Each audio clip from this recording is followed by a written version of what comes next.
क्या आप जानते हैं कि 22 सितंबर से भारत में जीएसटी की दरों में बड़ा बदलाव हो सकता है? क्या ये सही है कि सिर्फ 2 स्लैब रह जाएंगे?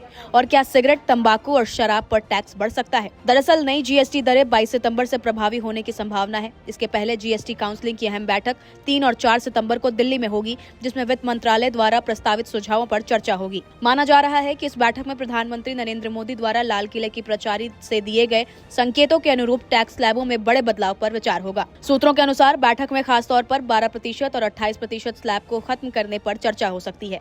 यदि प्रस्ताव को मंजूरी मिलती है तो भारतीय जीएसटी प्रणाली में केवल 2 मुख्य स्लैब रहेंगे, 5% और 18%। इस बदलाव से कर व्यवस्था और अधिक सरल और पारदर्शी हो जाएगी। वर्तमान में 28% टैक्स वाले सिगरेट, तंबाकू और अन्य धूम्रपान उत्पादों पर 40% टैक्स लगाने पर विचार किया जा रहा है। इसी तरह सिगार, शराब और अन्य अल्कोहलिक ड्रिंक्स पर भी राज्य सरकारों द्वारा निर्धारित सिन टैक्स लागू रहेगा। सरकार ने जीएसटी काउंसिलिंग को इस पुनर्गठन के लिए विस्तृत सिफारिश भेजी है, जिसके आधार पर बैठक में अंतिम निर्णय लिया जाएगा। विशेषज्ञ मानते हैं कि ये कदम कर प्रणाली को सरल बनाएगा और उपभोक्ताओं और कारोबारियों दोनों को राहत देगा।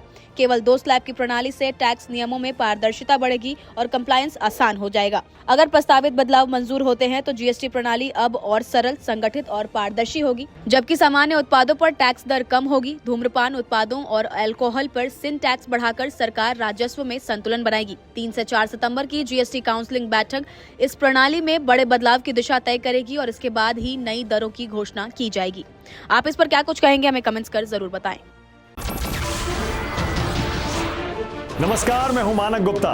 अगर आपको हमारा ये वीडियो पसंद आया हो तो इसे लाइक और शेयर जरूर करें और हाँ, हमें सब्सक्राइब और फॉलो करना ना भूलें ताकि आप देश और दुनिया की कोई खबर मिस ना करें।